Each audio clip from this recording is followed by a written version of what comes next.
Welcome back to the Lawfather Podcast. I know it's been a while, but I want to welcome you to Lawfather headquarters right here in the Lawfather studio. As always, check us out on all of our social media, TikTok, Facebook, Instagram.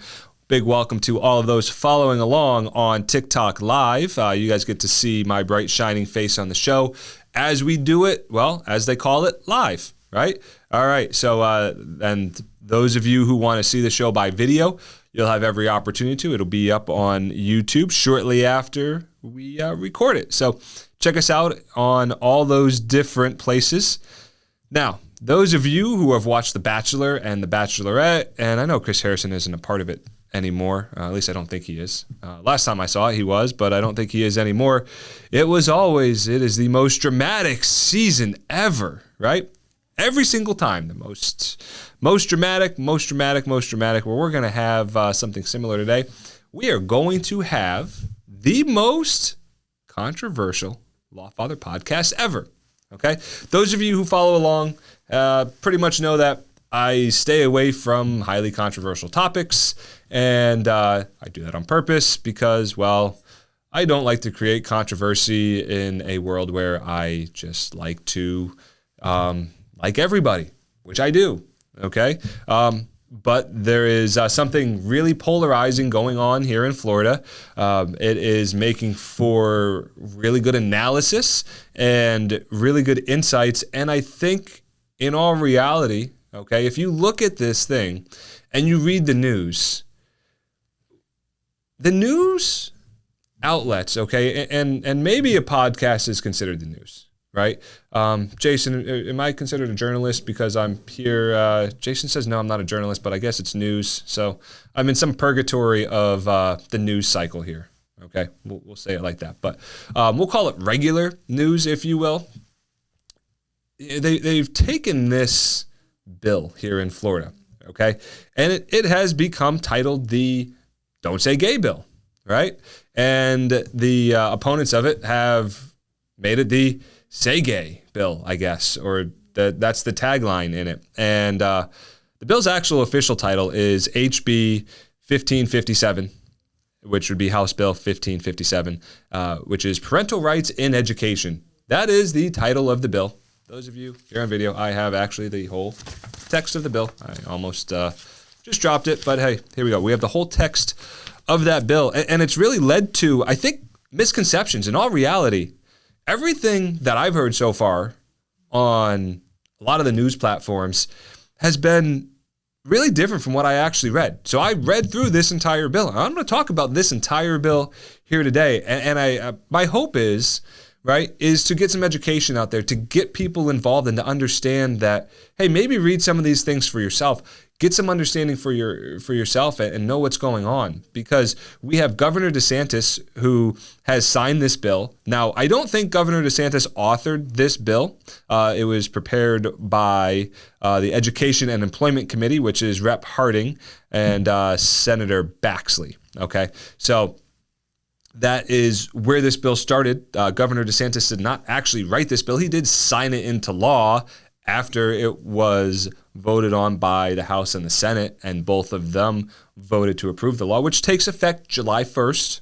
Okay, so that's what we have here. And we have Disney on the other side, who has come out and look, Disney's initial response from its CEO was, hey, let's kind of dip our toe in the water and we'll say we oppose this bill, and that's about it. And then there was a big uproar. So now Disney and Governor DeSantis are at war with each other. Okay, and I think that is probably a topic for another episode. Okay, because there's a lot of interesting things going on in that. We'll call it a war.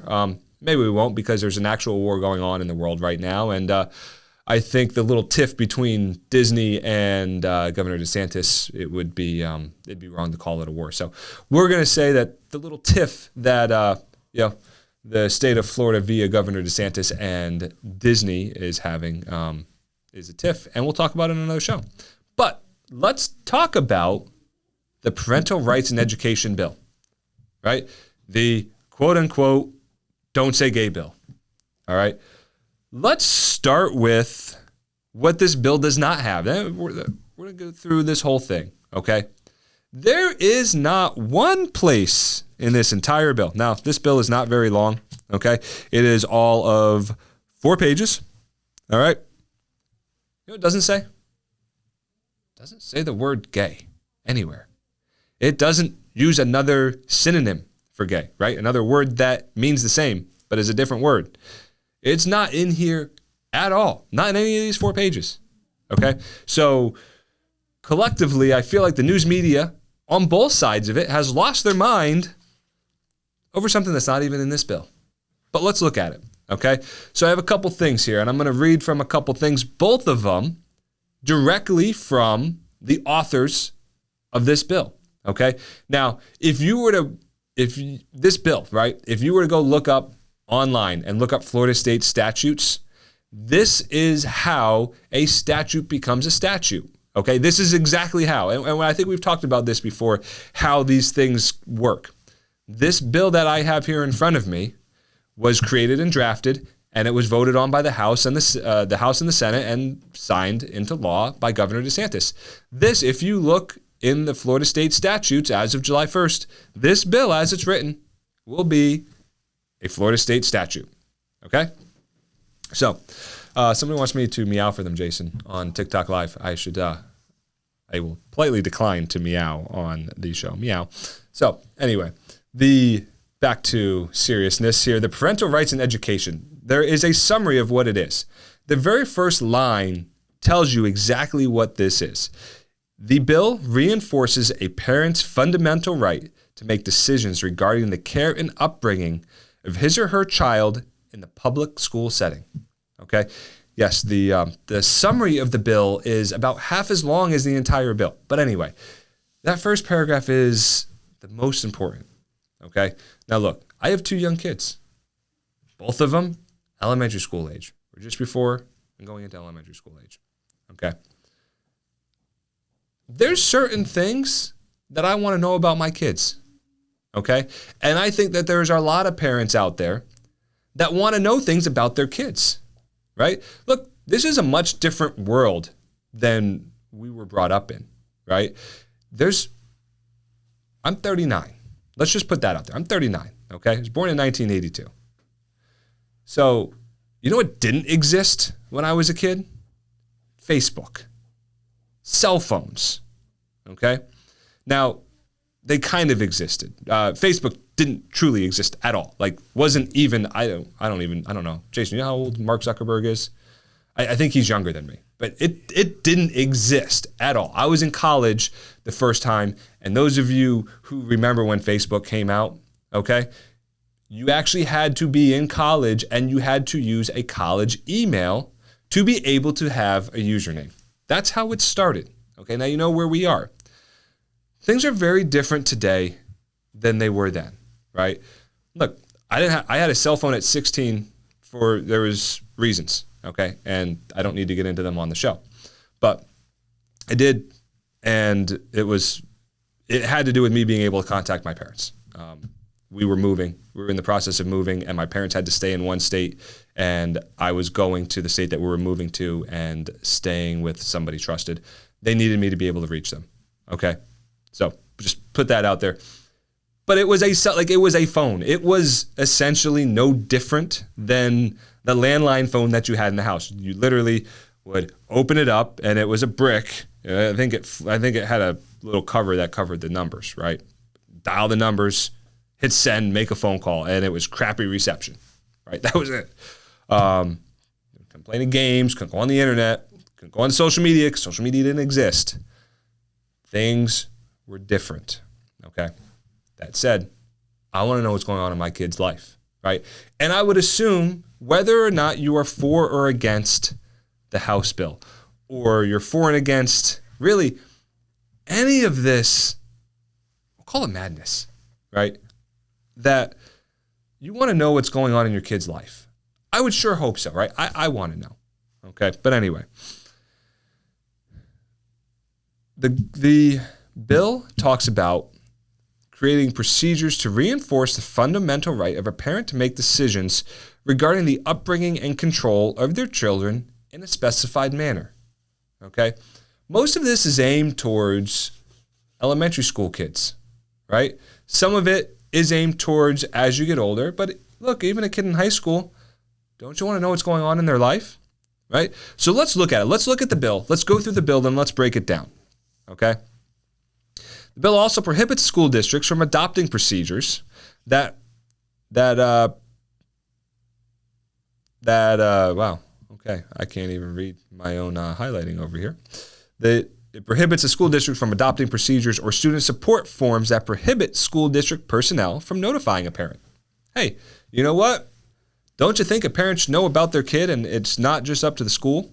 So let's look at all the different parts, right? So it is a bill about student welfare. Right here, I'm not embellishing anything. I am looking directly at the bill that will be state statute as of July 1st, 2022. Okay. Now, the first thing is that they want to notify parents if there's a change in student services or monitoring related to a student's mental, emotional, or physical health. Well, you know, the opponents of the bill say, well, hey, this is going to create mental health issues. To me, this bill is trying to prevent mental health issues. As a parent, don't you want to know if a student or your child is struggling and they need assistance, right? And they don't know who to go to, and they go to somebody in the school. Me as a parent, I'd want to know, right? Yes, hey, maybe the answer is, hey, the trusted person in the school, yes, you handle it, you keep us abreast of it because, you know, they're opening up to you. And we at least have a dialogue of what's going on, right? But the worst thing would be to not know what's going on and to have something going on, right? So the first section of this bill, that's what it's doing. That's what it's saying, okay, is we should let the parents know what's going on, right? If there's an issue with their mental state, the kid's mental state, let's talk to the parent, right? I would hate it if I didn't know, right? And look, kids are good at hiding things, okay? Trust me, I know. I was a kid once. My kids don't think I was a kid ever, but I was a kid once. And you can hide things, or at least you think you can. I don't know. Maybe my parents always knew. Who knows? Jason, did your parents always know? Yeah. I think they act like they don't know, but I think they always know. All right. Section 2 says school district personnel may not discourage or prohibit parental notifications of and involvement in critical decisions affecting a student's mental, emotional, physical health, or well-being. Simple, right? Why would we want to prohibit notifying a parent? Okay. Now, look, there's one time you might want to. Actually, we could go with 3 times. You might want to not let a parent know of something like that. And guess what? They thought through this and said, hey, there might be some times that you wouldn't want to, but they specified exactly what those times were. So if a reasonable person, right, and we've talked about this on the show before, what a reasonable person is, right? That's me, that's Jason, that's you all listening, right? Would a reasonable person say that if we were to report this mental or health issue or physical health issue or something about that student's well-being to their parent or guardian, that it could result, a reasonable person could believe that it could result in abuse, abandonment, or neglect by that parent or guardian, then you do not have to tell them, okay? Absent that, tell the parent, right? Tell the parent. Why would we not want to tell the parent, right? Why as a parent would we not want to know? I want to know everything that's going on in my kids' lives. I don't know. Maybe that makes me the weirdo in this. I don't know. I just, they're young. They're single digits still. So I still want to know everything that they're doing, what's going on, everything else. And, they're not even old enough to stay home alone. So I should truly know everything that's going on with them. But be that as it may, that's what that is. Okay. So that is subsection 2. Now, are you ready for the good stuff? Jason, you ready for the good stuff? I'm ready for the good stuff. All right, here we go. Here is the Don't Say Gay bill. We are here. We have arrived at the Don't Say Gay portion of the bill. Ready? It is subsection 3. Classroom instruction by school personnel or third parties on sexual orientation or gender identity may not occur in kindergarten through grade 3 or in a manner that is not age appropriate or developmentally appropriate for students in accordance with state standards. That's it. The entire uproar, the entire Disney versus Ron DeSantis has to do with what I just read. It is a total of 4 lines. And the uproar is over a total of 2 lines in a bill that in nowhere says, don't say gay.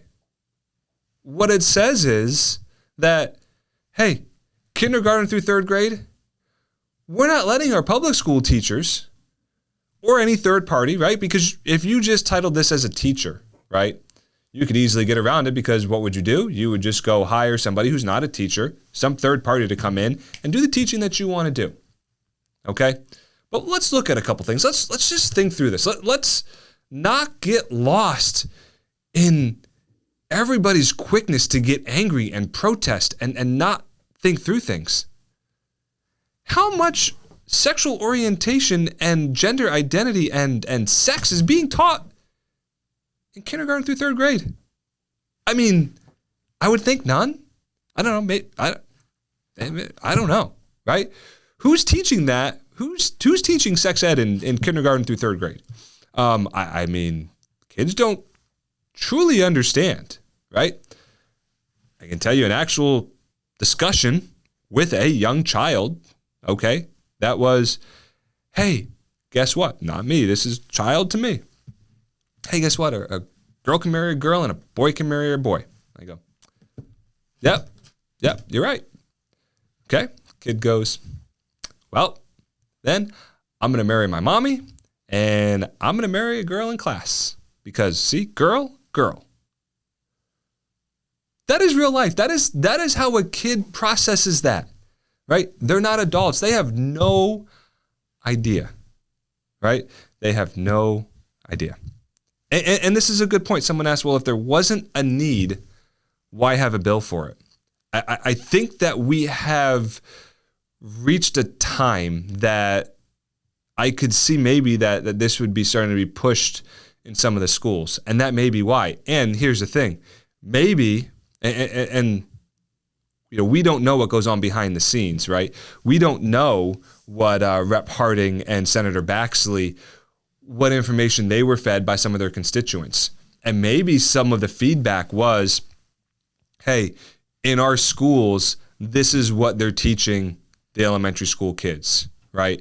And maybe there was concern, maybe it's happening in grades 4 and 5, and maybe developmentally that's okay, right? So I'm not going to sit here and say I'm a developmental guru, right? I have kids. I know what works with my kids. I know what their thought process is, right? So possibly some of their constituents said, hey, this is a problem, right? We want this addressed. So that's how you come up with creating a bill, right? But this isn't saying that the parents can't have the conversation with the kids, because I know the opponents of the bill say, well, and Jason, you may need to give me an assist here because I don't want to offend anybody. It's the LBGTQ plus. I know there's a string of letters. Jason's going to look it up for me so I don't offend anybody. But the letters for the wow. Jason, please look this up for me so I don't make a fool of myself. I'm going to look for TikTok questions here. Anyway, we're going to get back to that. But there's nothing that says that parents can't have conversations with their kids. And you know what? If your kid is feeling like, hey, you know what? I would like to discuss my gender identity.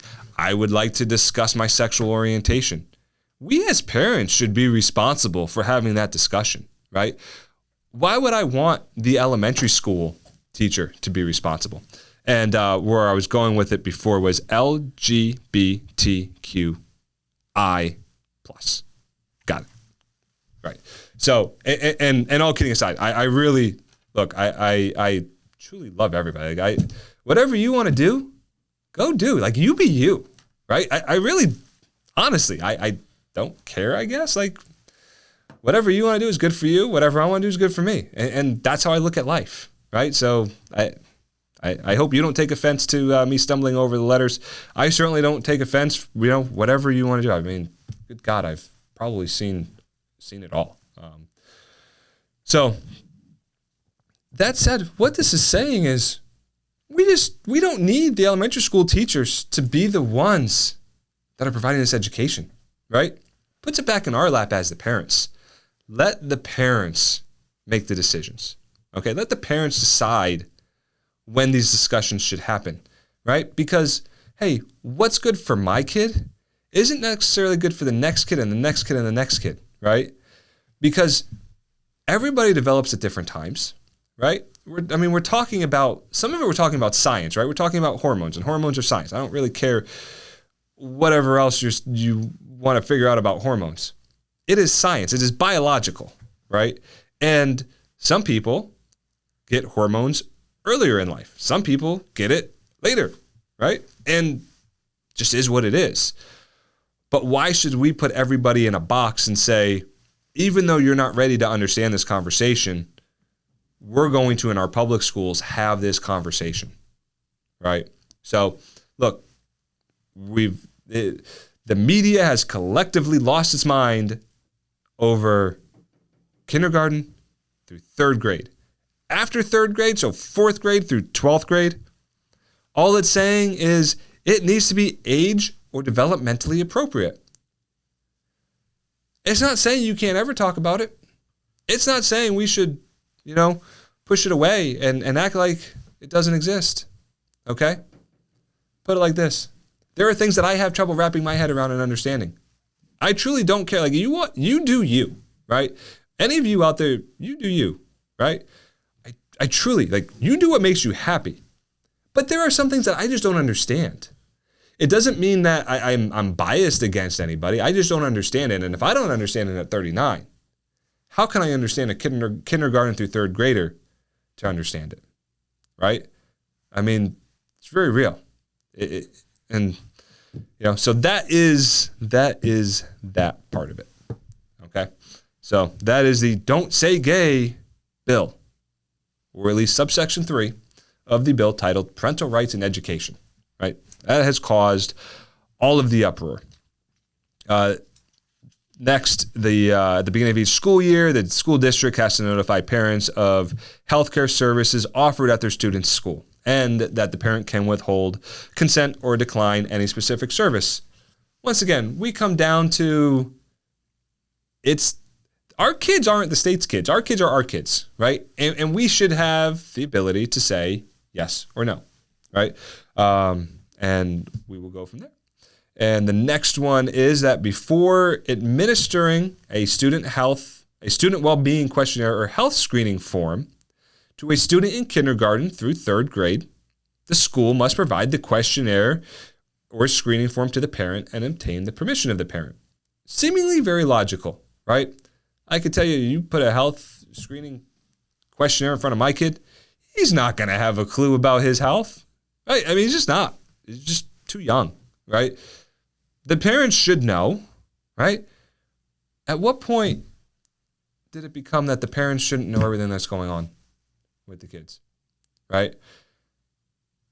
To change it around a little bit, at what point did we get to life where we have to say, we're going to create a new state statute, a new law in the state of Florida that basically says, boil it down, this is what this bill says. Parents, be a parent. That's what this bill says, okay? You heard it here from the Lawfather. It's not the Don't Say Gay bill. It is the Parents Be Parents bill. I don't know. Jason, you think this is going to catch on? Probably not. I think we got about 3 people that will listen to the playback of it. But all of you on TikTok, I really appreciate you listening.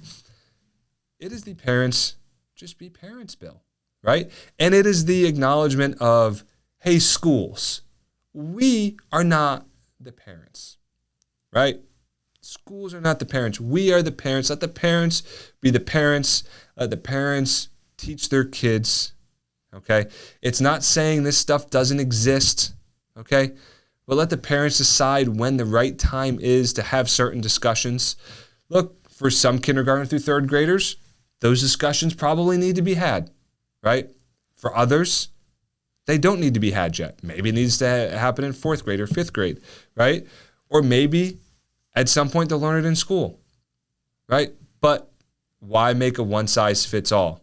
Why not let the parents decide when the time is right, right? So I don't see this as being a bill. And like I said, I've read through the whole thing. So this is not some, journalist out there. I'm not a journalist, okay? I'm not. This may be considered news, and I think on the Radio Influence website, we're under, we're under business, I think, or news. We're either under business or news. I don't know, okay? But I'm not a journalist. I have no interest in entering into that realm, but I do understand the law, and I do understand how to read a bill, and I do understand how to analyze these things, okay? I did go to school a couple years for it, and I've been doing it for 9 years. So, I would say I have an understanding of the analysis of this, right? The analysis of this is a law, no different than any other law, right? No different than the law that says, well, I guess different in some senses, but no different than the law that says if you're above a 0.08 blood alcohol or breath alcohol, you can't drive a car. Well, you're considered intoxicated, so you shouldn't drive a car, okay? It's for a whole nother story for a whole nother day. That's probably a terrible example, but it's no different from that, right? We read it, we analyze it, and we break it down. And that's what I've done with this. And the breakdown of this and what I see in this is, hey, schools, you have an obligation to let the parents know. Mental health, physical health, let the parents know, right? So all the opponents out there who are saying, well, this is going to hurt the mental health of the kids, I don't see where that is. I see this being a help, right? This isn't saying this. You know what this doesn't say? This doesn't say if you have a gay or a trans kid or a kid struggling with gender identity or who doesn't identify as he or she, right? Any other scenarios. If they're K through 3 and they go to their teacher, this bill doesn't say that teacher has to bury it or that teacher has to ostracize that child, right? It doesn't actually even say they have to tell the parents. If, as a result of that teacher or that administrator or that person in the school is concerned about that child's mental health, then yes, they have to tell the parents. But why not, right? Why not let the parent know? Because guess what? There are doctors and there are therapists and there are professionals out there who can help with those situations, right? And I don't think that person helping with that should be the public schools, right? It's like a jack of all trades and a master of none, right? Let the parents know so they can get that child whatever they need. Maybe they don't need anything. Maybe they need a lot, right? All it's saying is it's the parents. Let the parents be the parents, okay? So that said, you heard it here on the Lawfather. This is the let the parents be the parents bill. Don't get lost in the minutia, okay? Look, if you want to see what I'm talking about, all right, go on to just do a Google search, put in Florida HB 1557, all right? You'll be able to find the text for the bill. You'll be able to find the summary for the bill. I encourage you, read it for yourself. Don't just trust what the media has told you. Okay, and I'm not one to be against the media. Jason, how many times have I ever gone on here and bashed the media? Jason says no, and I haven't. I'm just not a media guy. I'm a law guy. I break this stuff down, okay? Don't trust everything you've heard in this one, all right? Read it for yourself.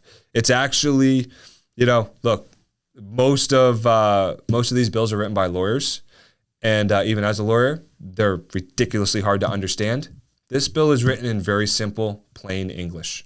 Okay, this bill is written in a way that there's not really a whole lot that I have to break down in terms of this is what this means, right? And Matthew Carlton, this guy doesn't know what he's talking about. Thank you, Matthew, but I'm pretty sure I know exactly what I'm talking about. Pretty sure I'm pretty good at this thing. Pretty sure good at understanding state statutes. But anyway, take a look at it, read it for yourself, reach your own conclusions. Okay, I think this is an important one, especially those of you with kids, all right? Especially if your kids are young. Take a look, know it, understand it, and draw your own conclusions. Okay? If you have any questions, by all means, you know what? I love hearing from listeners. I'd love to get in a spirited conversation about this, right? And look, maybe look, I'm here doing this all by myself, right? There is no other side to a thought process here because, well, I'm a solo show. I don't have a co-host. So if anybody wants to discuss it, more than welcome. Matthew Carlton, apparently you're a lawyer.